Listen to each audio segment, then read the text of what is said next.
Welcome sa Dries TV. Kung interesado ka sa ganitong news, huwag kalimutang isubscribe ang ating YouTube channel. Maraming salamat! So, ayun, welcome back again sa YouTube channel mga kakimpaw. And sa update natin ito, ang pag-uusapan natin ay tungkol sa mga importanteng ganap kina Kim and syempre kay Paula Abilino.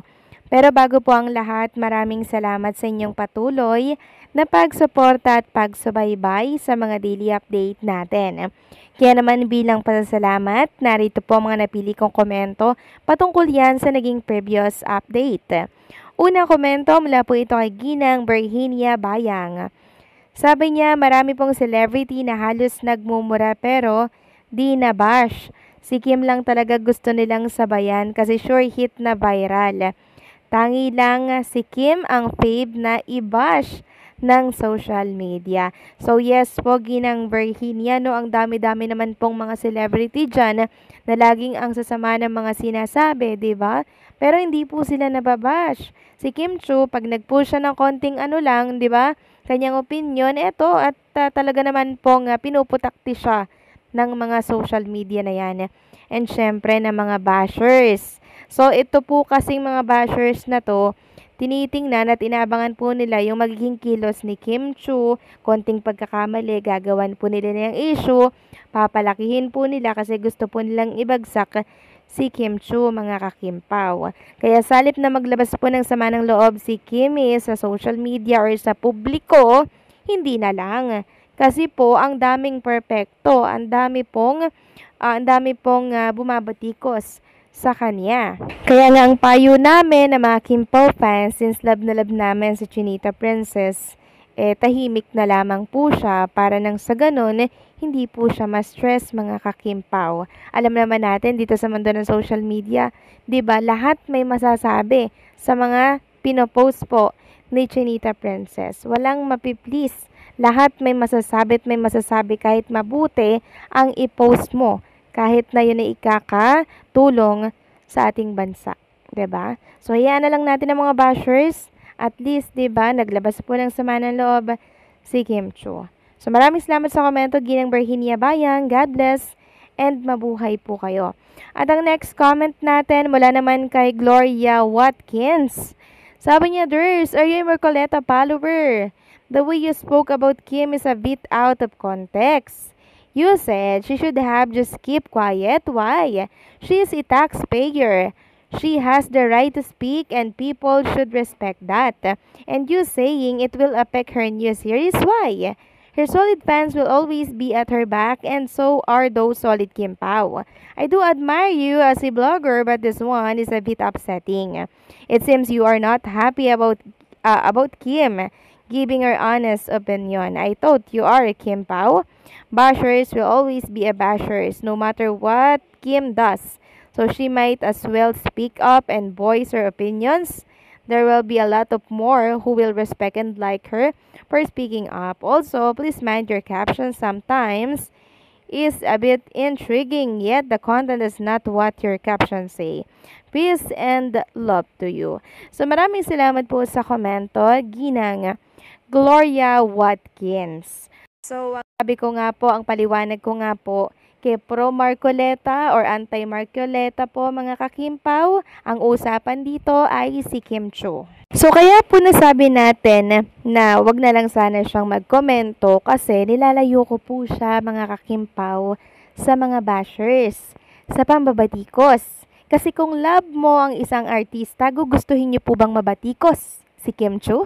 And ngayon, eto na po yung nangyayari, Ginang Gloria Watkins.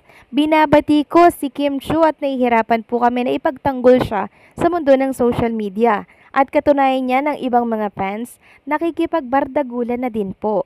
So ako bilang defender ni Kim Chu, ayoko na sana siya nabatikusin ng maraming tao. And hindi naman po ibig sabihin na pinapatahimik ko si Kim Chu, hindi na po ako Kim Pao fans, 'di ba? Ako nagbibigay lang din ako ng opinyon, Ginang Gloria Watkins, na sana, 'di ba, tahimik na lamang po para nang sa ganun wala pong stress. Ayoko ma-stress si Kim Chu, mga kakimpaw. Sobrang busy sa taping, sa shooting sa Cebu. Tapos dadagdag pa po itong intriga na yan, di ba? So hopefully mga kakimpaw, yun po yung ating pinaglalaban dito. Hindi po ito because pro Marcoleta, anti Marcoleta, followers, 'di ba? Ito ay tungkol po kay Kim Chiu, ginang Gloria Watkins. Hindi po ito tungkol sa pro or anti. Yun po ang concern ko. So maraming salamat po sa inyong komento. Peace and love din po sa inyo. So eto na nga, pag-usapan na natin mga kakimpaw ang mga topic na nakalap natin sa araw na to. At unahin na nga nating pag-usapan ang tungkol dito sa video po ni Kim Chiu.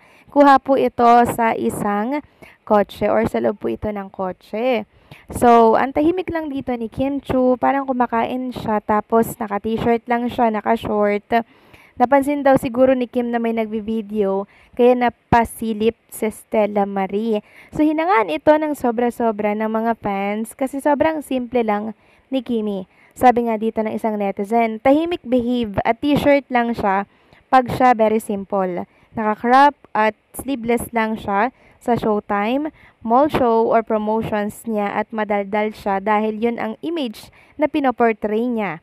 Sabi ng mga managers at ibang boss niya, kaya sa mga ma-perfect na mga sumusubaybay sa kanya including me, sana maintindihan natin na sumusunod lang sa utos kung baga trabaho lang yung image na ganun at di sa personal na buhay nila. Likewise, tao lang din sila na nagkakamali. Minsan sa mga spills nila or wrong term of words nila, we have to understand them na they are actors and that is the job. Sana maintindihan ng lahat yun. So marami naman talagang perpekto mga kakimpaw. 'Di ba? Lagi pong binabati ko si Kim Chiu pag si Kim po ay nagkakamali. Sila yung mga taong inggit kay Chinita Princess. Next topic naman, pag-usapan natin mga kakimpaw. Ang tungkol dito sa inilabas po na promotional video ni Kim Chiu para po ito sa Glutasy. Kahit busy po si Kim, talagang naglalabas po siya ng promotional video para po yan sa mga ini-endorso niya na brand. Sabi po ni Kim, over the years, I've learned that small daily habits really shape how you feel about yourself. For me, one of those is sticking to my Glutasy routine from the shower gel to the scrub, deo, fem wash, and lotion. It's not about vanity, it's more about feeling good in my own skin. I like that it keeps my skin glowing, fresh and cared for without being harsh. It gives me that quiet boost of confidence every day, and I think we all need a little something that makes us feel that way. And alam nyo mga kakimpaw, napakomment nga po ang Glutasy PH. Sabi dito, the only woman that we need. Tapos nagbasa pa ako ng ibang mga comment. Meron pong nanugo doon kay Chinita Princess mga kakimpaw. Dahil sa post daw ni Kim Chiu dito po sa X. Kaya naman, for the tanggol po ang mga Kimpaw fans sa sumugod po na isang netizen kay Chinita Princess at nabanggit din po yung bawal lumabas issue. Grabe din, 'di ba? Talagang kinukuyog po si Chinita Princess ngayon. Ito po yung ayokong mangyari mga kakimpaw. Kaya nga sabi ko, advice ko, mainam na tumahimik kasi tayo din yung nasasaktan, 'di ba? Kaya sana maunawaan po yun ng ibang mga fans. Ay kung love na love niya din si Chinita Princess. So anong sa inyo dito mga kakimpaw? Please comment down below.